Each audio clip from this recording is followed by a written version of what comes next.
Joining us now on the line is Blair Lee, a Gazette columnist and a Maryland political analyst, to recap Maryland's legislative session. They went what they call sine die last night. That means that they're done. No man, woman, or child, or small animal is safe when the state legislature is in session, but they're done now. So let's go over and find out what they've done to us. Blair, let's start with the marijuana law that was passed late last night. They finally came to an agreement on decriminalizing marijuana. Where did we end up? Well, there are actually two marijuana laws. They made medical marijuana more accessible to Marylanders, but you're right, they also decriminalized what we now call recreational marijuana. And this is an amazing story. In the last 2 years, if you were caught with marijuana, even less than 10 grams, 2 years ago, you were liable for a $1,000 fine and a year in jail.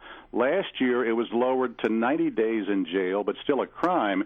And after July, you are going to only be fined $100. It's a civil citation. It's basically a speeding ticket from now on because it's been decriminalized for amounts under 10 grams. Now, there was some question about whether or not the governor was going to sign this bill yesterday, but I understand that's been clarified. This is an amazing story. Here's what happened. The Speaker of the House, the governor, and the chairman of the House Judiciary Committee all said, not this year, too soon to decriminalize. Let's look at Colorado and Washington, see what they did, blah, blah, blah. The Senate passed the bill for the second year in a row, decriminalizing. It went to the House, died in committee. The committee instead made it a summer study, which is killing it with kindness, and the Black Caucus and other liberals on the floor put together enough votes, and they rolled the chairman, they rolled the speaker, and they rolled the governor.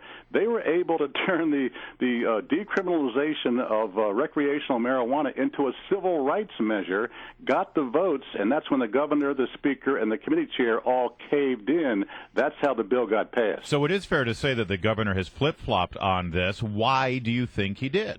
He flip-flopped, because he did not want to be going against his own Democratic-controlled legislature. He also realized that this is an idea whose time has come in terms of liberals, African Americans.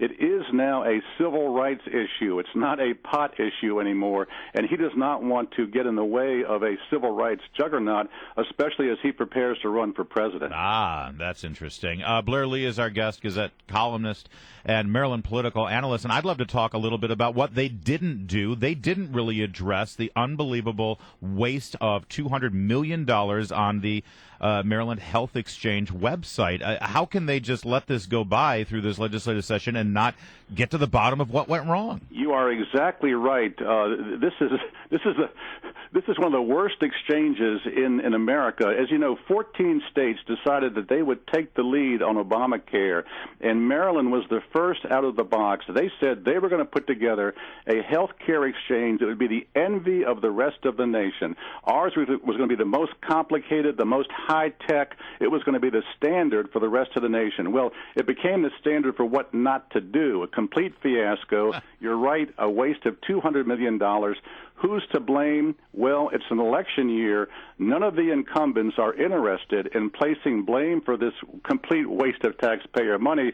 What they're basically saying is, we'll look into it after the elections are over. But it was the lieutenant governor's baby, was it not? There's no question. He was co-chair of the committee that put the whole Obamacare exchange together. This was going to be the feather in his cap. Even in his election brochures, he was bragging about being in charge of the Obamacare exchange. That has now all been redacted or rescinded. He no longer wants to talk about the Obamacare exchange. And again, the incumbents are into a self-protective mode. They're going to sweep this under the carpet until after the election. They're going to hope that the voters forget about it. Let me ask you about the minimum wage bill, which came out after some changes were made by the Maryland Senate. Now there will be a new minimum wage, but we won't hit it for a while. Right. This is the current state and federal minimum wage is $7.25 per hour. We are the second state in the nation behind Connecticut to take it up to $10.10 an hour. However, it's going to happen in phases over 4 years. The governor wanted 2 years. The Assembly did 4 years. There are also certain relaxed standards for amusement parks, for small restaurants, for trainees. They can pay them a little bit less.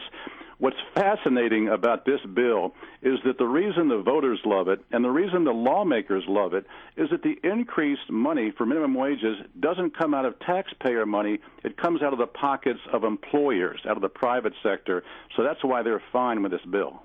Blair Lee, let me ask you about what has been referred to as the House of Cards legislation. Yeah. This was the tax incentive. First of all, I'm thrilled that Democrats in Annapolis have figured out that giving companies tax breaks is good for the economy. So we've won that battle. However, they're only giving it to Hollywood filmmakers. What ended up happening here? Well, apparently the Hollywood filmmakers have watched the state of Maryland get shaken down by pro sports teams and shaken down by big companies like Marriott, who demand millions of dollars if they're going to stay in Maryland or come to Maryland or build new stadiums for the Orioles and build new stadiums for the Ravens. So these Hollywood folk have watched that, and they have said, we're not going to keep on filming the House of Cards in Maryland unless we get $18.5 million on top of the $26 million they've already received in the past. It's basically a shakedown, and they don't mind doing that.